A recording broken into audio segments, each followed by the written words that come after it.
Mickey. 1 AM book review. 1 AM book review. Oh my gosh, I'm so blown out. That looks a wee bit better. Hello, and welcome back to...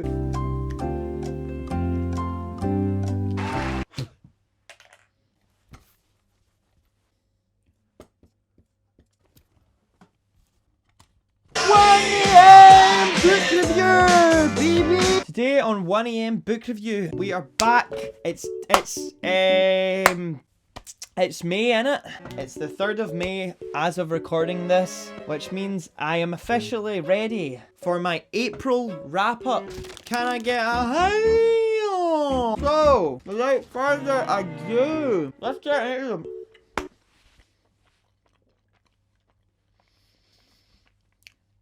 Bear with me for a moment. Let's get into the books, lads. That'd be a good alternate name for this channel. The books.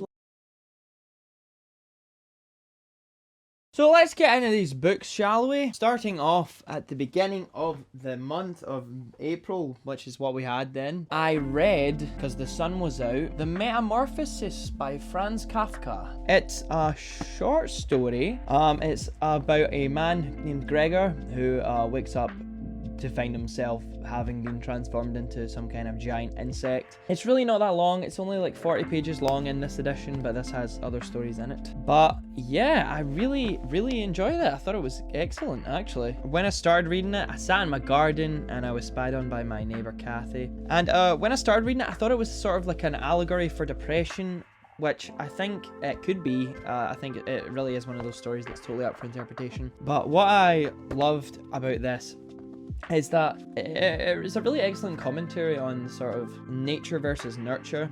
Although Gregor finds himself transformed into this monstrous vermin, I think is literally what they call him in the book. It's his family that are the real monsters. They don't care about him. They completely disregard him as he sort of becomes this monster and loses his human qualities. And it's really tragic and kind of like, yeah, it's not really depressing, but it is very tragic in a sort of a tragic way. I feel like this is the kind of thing that I'm just gonna encourage you to go and read, because it is extremely accessible and it's short and you can read it in an afternoon. I read it in like an hour and my dad was sitting beside me the whole time talking about trains. So yeah, this is absolutely, I recommend Franz Kafka. I am probably gonna try and read more of his work.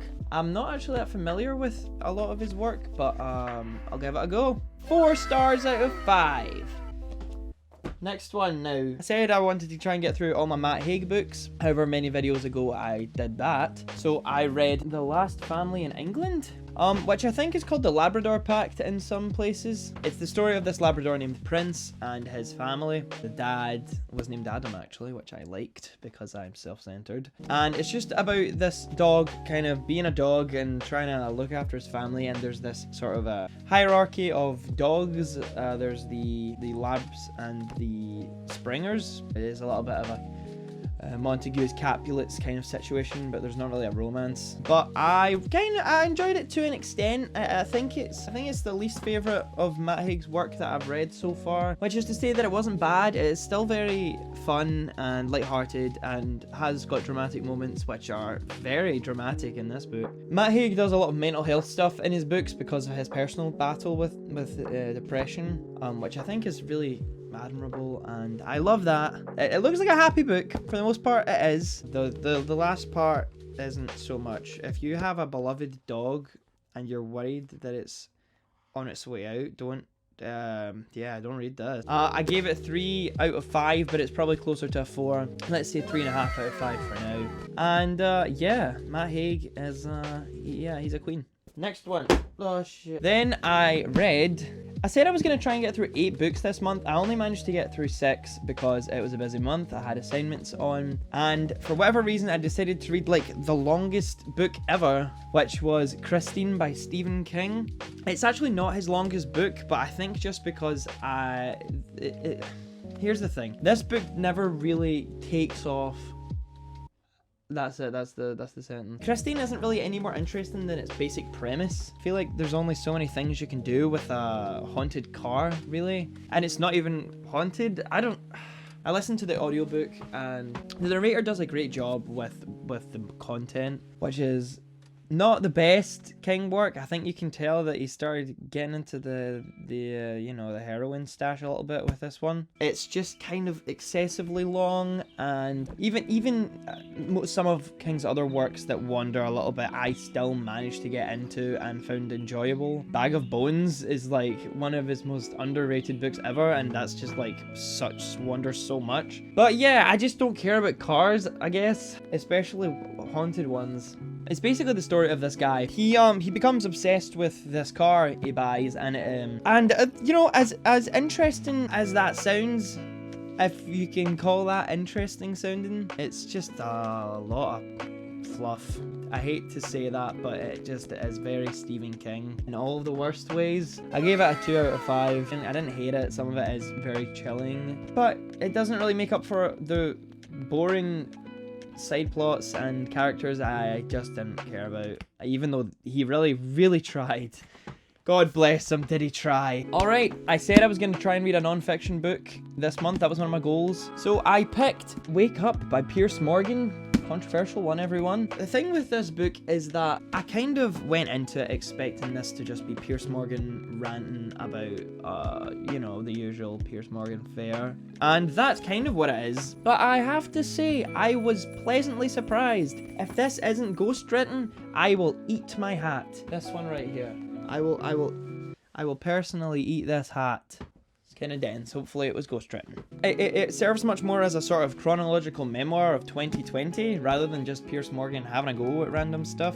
But then it's like you'll get to an interesting part where he'll talk about something like feminism. I'm very on the fence with Piers Morgan as a whole. I think some of his views are like, okay, that's fair, I agree with that. And then there's points where he just talks about how much he loves eggs, and it's like, okay, sure, I like eggs, I guess. Not enough to write a whole chapter about them. He just rants about... In fact, I took a note on my phone about stuff Piers Morgan just rants about in this book. Let me see if I can find it. Yeah, he just rants about how much he loves eggs, how he gave John Legend a hug once, and mostly just a lot of simping over the Queen. I love the Queen as much as everyone else, but Piers Morgan... Yeah. Piers Morgan really loves the Queen. Like a lot, like to like a threatening extent. I would like watch out Mrs. Queen. I kind of admire that this book was written, especially in today's political landscape. I'm a major advocate for free speech, and it's nice that, as much as I don't agree with everything he says, Piers Morgan's able to write this, even though he definitely didn't write it. So I gave it a 3 out of 5. Again, some of it is just complete bullshit and about eggs for whatever reason. But yeah, some of it is genuinely captivating, and yeah, I don't know. Maybe I'm dumb, and maybe I didn't get it. I don't know. I enjoyed the structure of it. I think it was very well structured, and it was never a drag, which is, you know, it had going for it, I guess. And it was also funny, I would have said. I mean, I'm not like, oh, Piers Morgan, get him up and stand-up comedy or anything, but I enjoyed it. Then it was assignment season, so I was absolutely chock-a-block with work. I still did manage to get a book in, believe it or not, ladies and gentlemen. And that book was Never Let Me Go by Kazuo Ishiguro. This is by the author of Clara and the Sun, which just came out. And I am going to read it, even though I didn't enjoy this as much as I would hoped I would. This is a dystopian sort of mystery novel. It's about Kathy, who is a woman who's looking back at her childhood at this kind of prep school with all of her friends, and spoiler alert for the whole plot of this book. By the end of it, there's all these clues throughout that the protagonist and her friends are clones, and they're being used as sort of infinite organ harvesting bodies, basically. They're called caters, which I actually thought was kind of a cool idea. I kind of wish that it had unraveled a little faster, for lack of a better phrase. It was slow. Even though I enjoyed the idea, I think it would have been more impactful if they had gotten into it a little faster. This book is split into 3 chapters, and although there's clues, I feel like you really don't even get into the actual plot until like the third part of the book, which is like the last 50 pages, and it's a 300-page book, so it's not really short. And as much as I loved hearing about her romance with this guy, who I think was played by Andrew Garfield in the movie, which I haven't seen, I think there's better dystopians out there. There are worse dystopians out there, because the Testaments does exist. But yeah, it was okay. I gave it a 3 out of 5. I'm still gonna read Clara and the Sun, and The Remains of the Day I've heard is good, but I heard this was Kazuo Ishiguro's best work, so I don't know, guys. I don't know. I would recommend. It's a solid dystopian, but yeah, it's nothing revolutionary if you ask me. And finally, another one of my tasks for this month was to read a Kindle book, which I haven't actually done in a fair amount of time. I got out a randomized spinner thing because I just have a lot of them to get through. And I landed on this book I got for free on Prime Reading, which was called Dumped Actually by Nick Spalding. The story of this guy called Paul? What was his name? Ollie? Ollie? Yes, his name was Oliver. That was his name. Wow, that's shocking. This book was really good, guys. It was better than expected, but that's not saying very much because it's very bestsellers list kind of fare. It's the story of this guy called Ollie, who is broken up with by his girlfriend just as he's about to propose to her in a very embarrassing situation at a theme park. He goes on to sort of write this newspaper column called Dumped Actually. It's funny how that works out. It just takes off and goes viral, and the rest of the book is just sort of about him doing activities to try and get over his ex-girlfriend and also to make the column interesting, basically. Yeah, that's pretty much the size of it. It goes in a really weird direction at the end that feels completely out of place, and that's the biggest flaw with the book. I think the ending is complete, like, shambles, basically. But there are some, like, remarkably funny sequences, especially for this kind of thing, which I feel like has been done so many times, it's, like, criminal. There's this one great scene where Ollie goes on a one-night stand with this girl he meets at the club, and she makes him wear, like, a mask of her ex-boyfriend's face who was Italian, and she tells him to do an Italian accent, and the only Italian voice he knows how to do is Super Mario. So, like, there's just this really weird funny scene where they're having sex and he's just saying really erotic things in his Super Mario voice, which I thought was maybe I'm really immature, I don't know, I just thought that was really funny. It's probably not even a 3 out of 5, it's probably like a 2, but there were some sections that I enjoyed. Yeah, I've never read anything by Nick Spalding before. I don't think I will. I've heard this book Dry Hard is kind of good, but yeah, I don't know. We'll see what happens, I suppose. I've kind of got a lot of books to get through back there that you can't see. That's pretty much it, guys. This was quite a short one today. I'm just blasting through them because the last one ended up being like super long and nobody cares about books that much. But I do want to do my TBR for next month because it's an important month. Guys, it's May. If you're a long time follower of 1am Book Review, you know what that means. Excuse me while I do a roll. Stephen King, me. That's right. Oh Jesus. That's right, lads, boys and lads and girls in it. Stephen King, me. Which means I am reading exclusively. You heard it here first. Why am I out of focus? Stephen King books. Now I've been working my way through his entire bibliography, which means I only have a few hundred or so left to go. So let's see what we've got on next month. It's gonna be Stephen King, me. Oh wow. How spooky. So I've got them all just sitting here.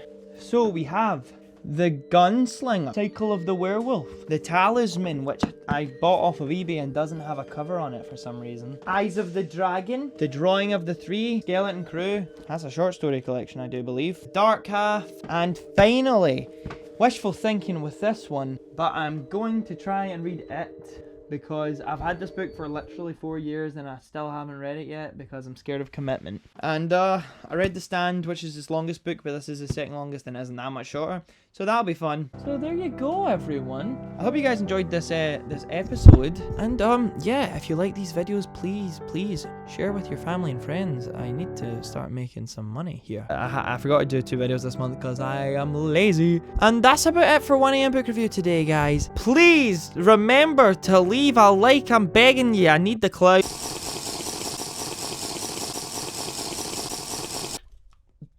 That's been sitting out for 3 days. Please remember to tune in to the next episode. I feel like the next video is gonna be like a top 10 or something. 1am! Alright, well, yeah, that's pretty much it, I guess.